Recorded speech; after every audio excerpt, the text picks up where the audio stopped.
बेटा, थोड़ा खाना खाकर जाना। तुमने 2 दिन से कुछ खाया नहीं है। लाचार माँ के याचना भरे शब्द अपने बेटे को समझाने के लिए थे। बेटे ने कहा, देखो माँ, पापा ने प्रॉमिस किया था कि मैं अंतिम सेमेस्टर का एग्जामिनेशन दे लूँगा तो मुझे बाइक खरीद देंगे। आज मेरा अंतिम परीक्षा है और जैसे ही मैं हॉल से बाहर निकलूं, दीदी को पैसे देकर भिजवा देना।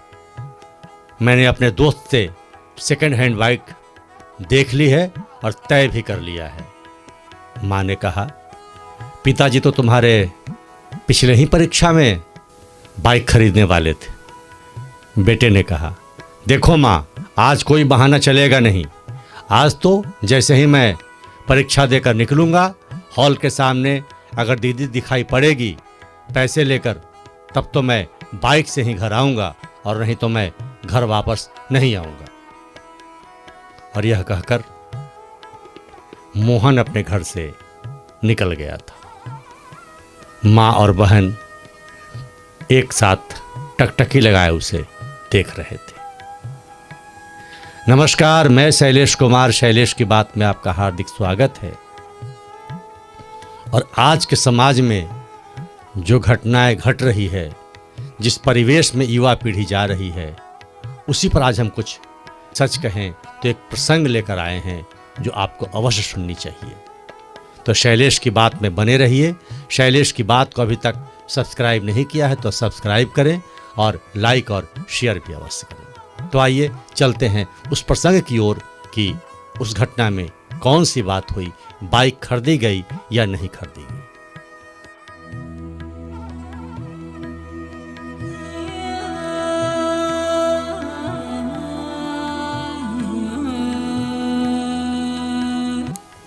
मोहन यह कहकर निकला था कि कुछ भी हो जाए, मुझे आज बाइक खरीदनी है।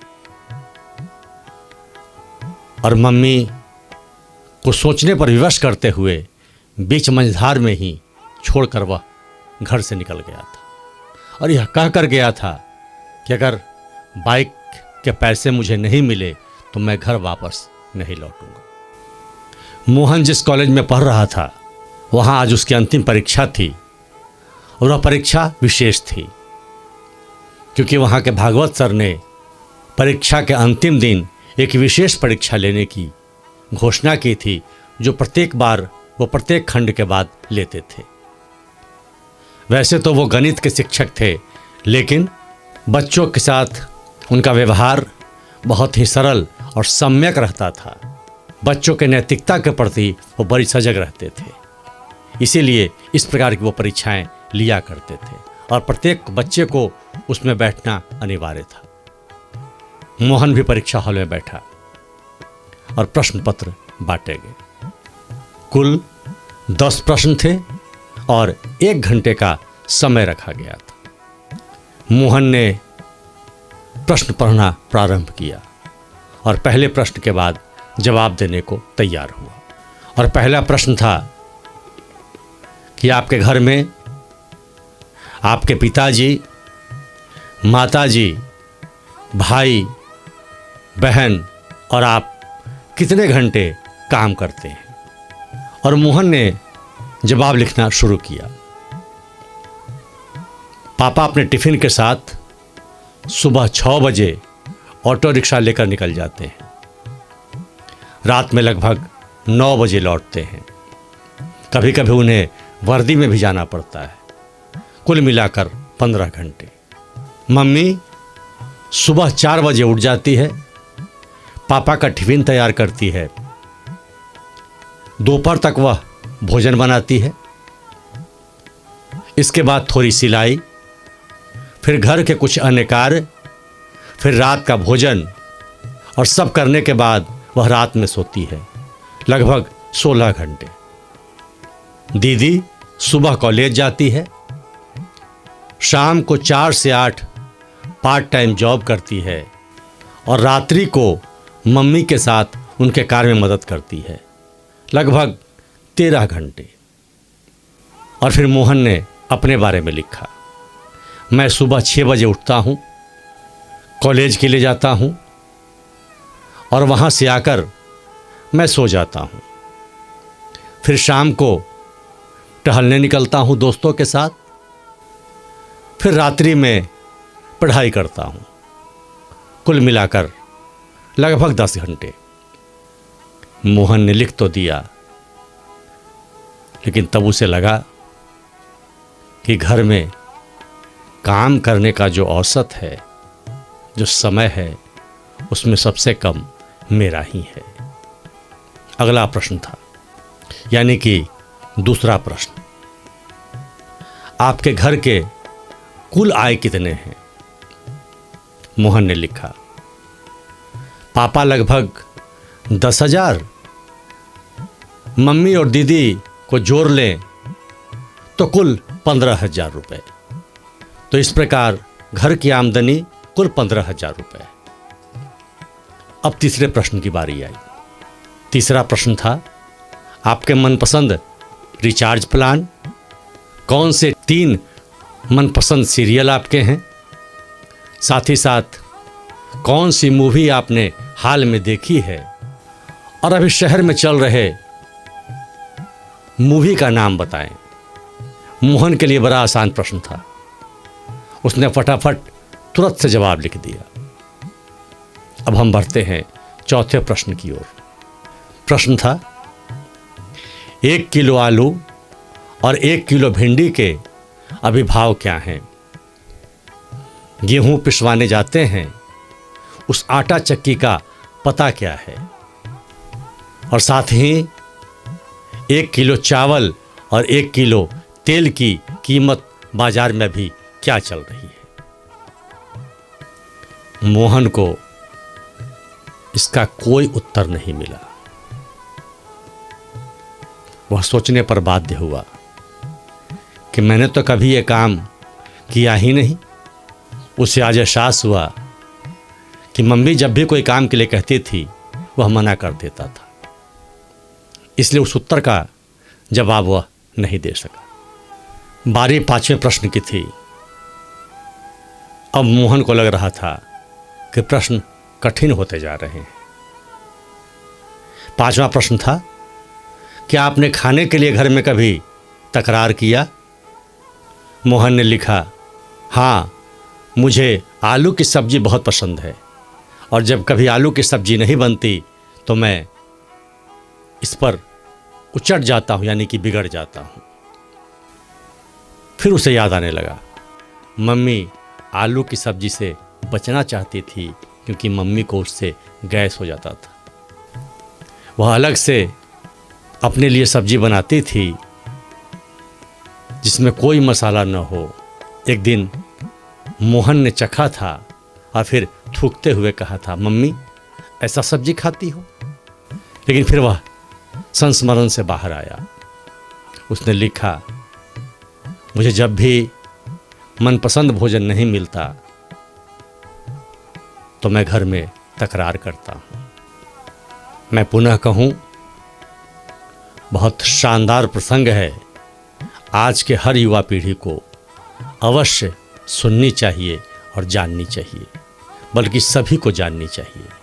इसलिए इस पूरे वीडियो में शैलेश की बात में बने रहिएगा। और अब बारी थी 6ठे प्रश्न की। आप अपने घर में किए गए आखिरी जिद के बारे में लिखें। तब मोहन को लगा, आज ही तो मैंने जिद की है कि मुझे बाइक चाहिए, और अगर आज बाइक नहीं खरीदी जाएगी तो मैं घर वापस नहीं लौटूंगा। और मोहन ने लिखा, पापा ने प्रॉमिस किया था बोर्ड के परीक्षा के बाद कि मैं तुम्हें बाइक ला दूंगा, लेकिन बोर्ड के परीक्षा के बाद जब मैंने बात कही तो पापा असमर्थ थे क्योंकि उनके पास पैसे नहीं थे। उन्हें कहा आगे देखेंगे। लेकिन आज मैं जिद करके आया हूं कि अगर मुझे बाइक के पैसे नहीं मिले, बाइक नहीं खरीदी गई, तो मैं घर वापस नहीं लौटूंगा। पापा इस बार भी खामोश रहे हैं। मम्मी ने बहुत समझाया है, लेकिन मैं मानने को बिल्कुल तैयार नहीं हुआ और मैं जिद कर घर से निकला हूं कि जब तक बाइक नहीं मिलेगी तब तक मैं घर नहीं लौटूंगा। अपने जिद का प्रामाणिकता के साथ मोहन ने जवाब दिया। आगे क्वेश्चन नंबर 7 क्वेश्चन था, आपको कितने पॉकेट मनी मिलते हैं, उसका आप क्या करते हैं, और आपके भाई बहन उस पैसे का क्या करते हैं। मोहन का जवाब था, पापा मुझे 1500 रुपये हर महीने पॉकेट खर्च देते हैं, जिससे मैं मनपसंद परफ्यूम खरीदता हूँ, गॉगल्स खरीदता हूँ और साथ ही कुछ अपने दोस्तों के साथ पार्टियों पर भी खर्च करता हूँ। मेरी दीदी को भी इतने ही पैसे मिलते हैं, हालांकि वो खुद कमाती है पार्ट टाइम जॉब में, लेकिन वो अपने सारे पैसे पापा को दे देती है। पापा पॉकेट खर्च के रूप में उसे 1500 रुपये देते हैं। वह उसमें से भी थोड़ा बहुत बचा लेती है और बचाकर वह मम्मी को दे देती है। मम्मी के भी कुछ हाथ मजबूत हो जाते हैं, क्योंकि वह थोड़ी कंजूस है और कंजूसी की वजह से वह अपने ऊपर बहुत खर्च नहीं करती। और अब बारी 8वें प्रश्न की थी, क्या आप अपने परिवार में अपनी भूमिका को समझते हैं? यह प्रश्न मोहन को अटपटा सा लगा, लेकिन उसने सामान्य तौर पर लिख दिया, व्यक्ति की भूमिका यह होनी चाहिए कि पूरे परिवार से मिलकर रहना चाहिए, समय आने पर मदद करनी चाहिए और आपस में एक दूसरे का सहयोग करना चाहिए। लेकिन जैसे ही इस उत्तर को लिखा, मोहन को लगा, रे मैं तो कभी किसी की मदद करता नहीं घर में, मेरा तो कोई सहयोग है नहीं। और एक बार यह उत्तर मोहन को सोचने पर मजबूर कर गया। और सच कहें तो इस प्रश्न के जवाब के बाद मोहन अंतरात्मा से हिल गया था। उसे लग रहा था कि मेरी कोई भूमिका इस परिवार में नहीं है। लेकिन प्रश्न जो अगला आया वह 9 था, और वह प्रश्न था कि क्या आपके माता पिता आपके रिजल्ट के लिए आपसे कोई जिद करते हैं, दबाव बनाते हैं? मोहन को लगा अब बात धीरे धीरे झकझोर रही है। मोहन ने कहा, नहीं। मोहन ने उत्तर में लिखा, मेरे माता पिता, मेरी दीदी ने कभी भी मुझे किसी प्रकार का दबाव नहीं डाला। पिताजी ने भी कभी रिजल्ट आने पर किसी प्रकार के तकरार नहीं किए।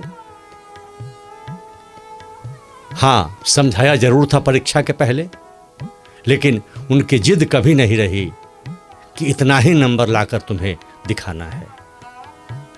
और सच भी यही था।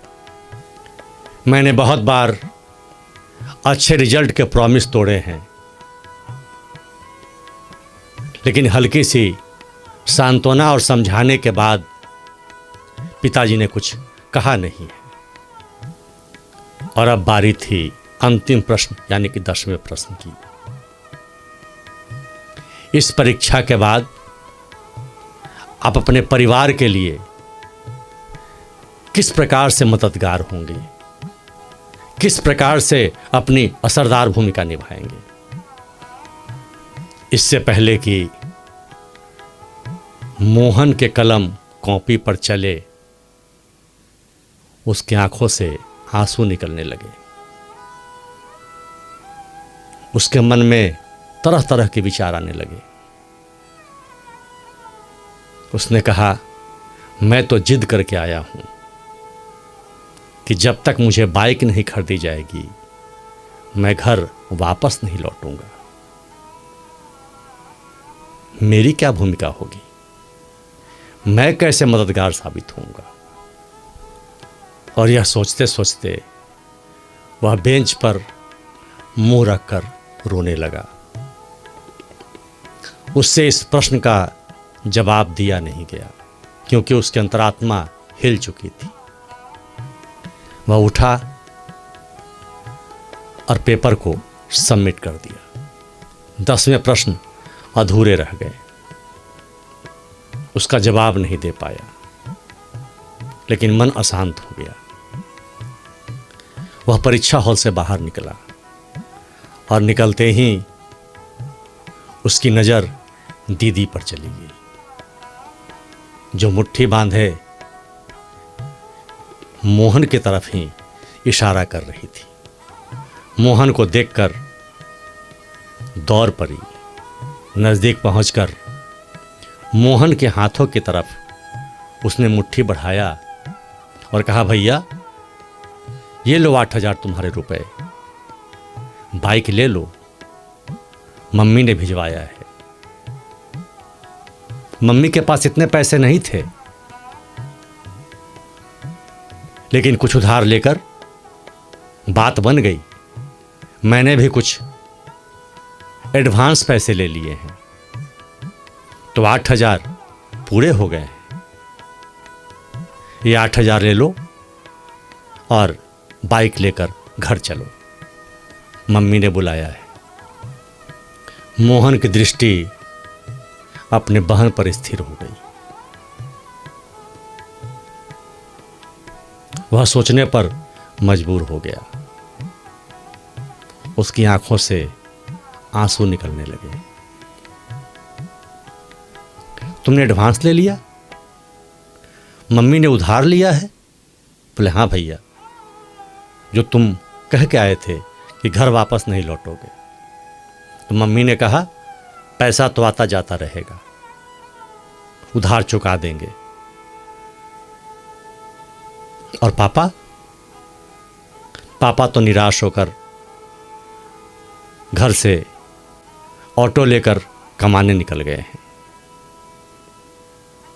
अच्छा, और हाँ, पापा बहुत दुखी भी थे क्योंकि बार बार प्रॉमिस करने के बाद भी वो उसे पूरा नहीं कर पा रहे थे। लेकिन मैंने और मम्मी ने मिलकर ठान लिया कि आज तुम्हें बाइक खरीदवा देनी है। पापा का भी प्रॉमिस पूरा हुआ। ये लो 8,000 रुपये। और झट से मोहन के हाथों में देकर वह वापस लौट गई। मोहन बुत सा खड़ा था। अचानक उसकी तंद्रा टूटी। सामने उसका दोस्त बाइक लिए खड़ा था, जो चमचमा रहा था क्योंकि उसे बेचना था, इसलिए बहुत साफ सुथरा कर लाया था।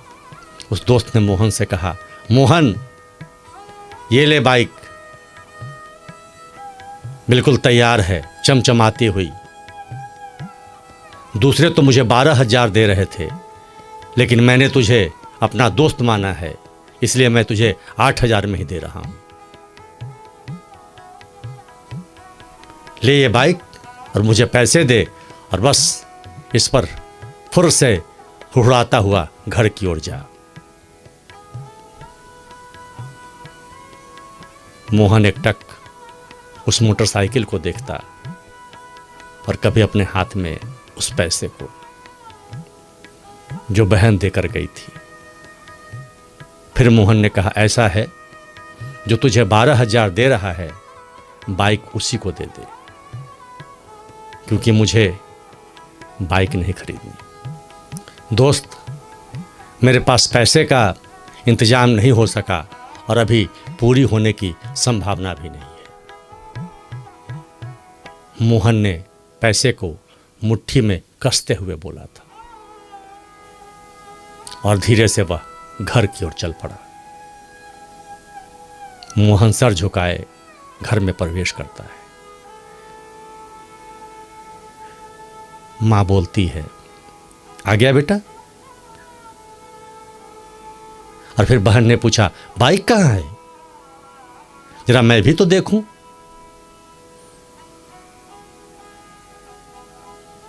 मोहन अपनी बहन से लिपट गया।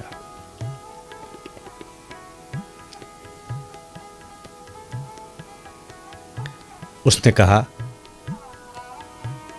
मैं बहुत गलत था, मेरी जिद इस परिवार को बर्बाद कर रही थी। अब मैं समझ गया हूं, बाइक आते जाते रहेंगे, परिवार का खुश होना आवश्यक है, माता का खुश होना आवश्यक है।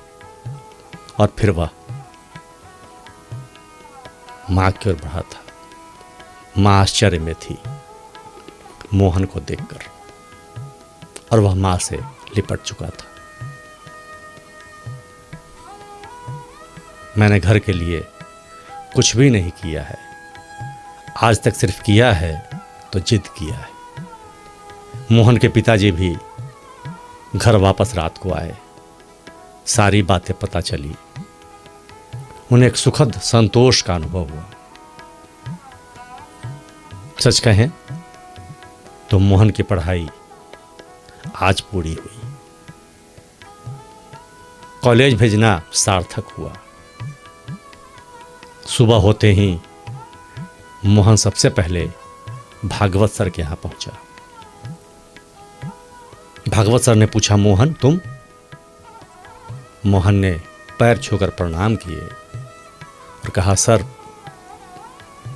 आपने मेरी जिंदगी बदल दी। वो सारे प्रश्न मानो मेरे लिए ही थे। 10वें प्रश्न का मैं जवाब नहीं दे सका, लेकिन तब तक मुझे जवाब मिल चुका था। सर, आप जैसे मार्गदर्शक का होना जीवन में बहुत आवश्यक है। भागवत सर ने उसे गले लगा लिया था।